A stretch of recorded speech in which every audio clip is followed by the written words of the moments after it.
Hey you guys, so here we are with another video talking about debt or no debt. So I've got my good friend Clark here.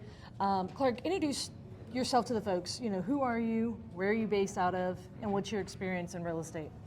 Sure, Clark Cordner. My wife Lisa and I live in Atlanta. We've been involved in real estate for 25 plus years, initially largely on the side while I pursued more of a professional career in the large law firm kind of space, but then over time we knew we weren't going to stay in that, and so we progressively were investing. Initially a lot through financing others' activities, collected our own portfolio of single family residentials, have done a lot of fix and flips over the years, my wife primarily in that space. She's a lot of like rehabs, lots of rehabs, a lot of hard money lending, so to speak. I don't refer to it that way in the way that we were offering it, but joint venturing with money and knowledge. And she's got vacation rentals and a lot of co-living.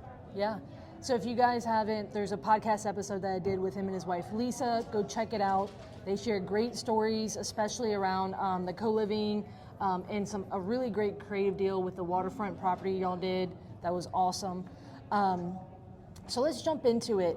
I mean, even, you know, in the podcast episode, we even talk about that deal that you had done creative financing with, but a lot of it came from other deals, you know, other rentals you had were the seed that led into that. So you've had properties over the years.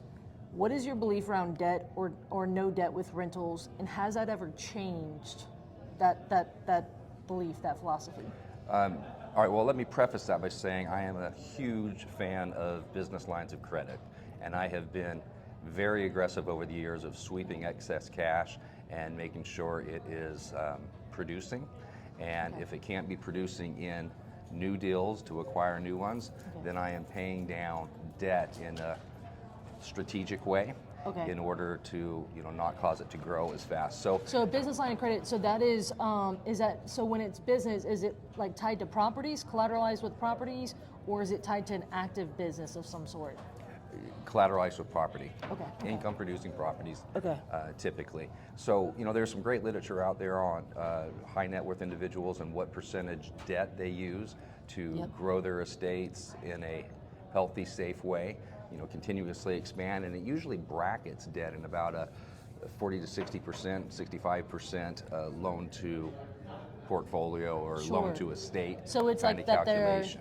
So that wealthy people, you know, they're not highly leveraged, but they're in that, you said 40 to 60, 65? 65%, yeah. And so that's where they have their debt at, so they can be doing what? Investing in other income producing assets, basically in a safe way, so that when trouble comes, they're not all the way leveraged up and they've got an ability to maneuver.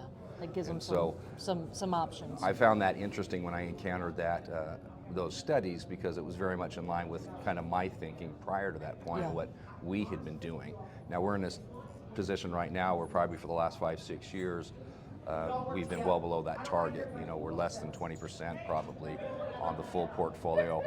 We have some institutional money there, very small amount of private money, but that's more in deference to those individuals who have been with us for a long time, and you know, people on fixed incomes that we're helping along, kind of thing. And so we keep those in the picture, and it gives some good flexibility. But you know, I'm not one for paying it down. My preference is to expand with new assets, and if you don't need the money, there's plenty of good causes that do.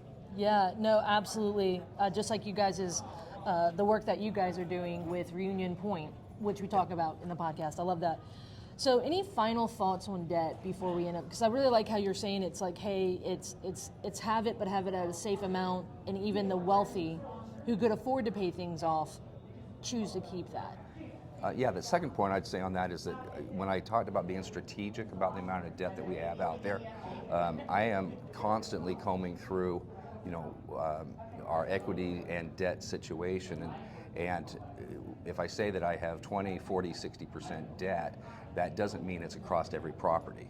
We always have a significant amount of property that is unencumbered.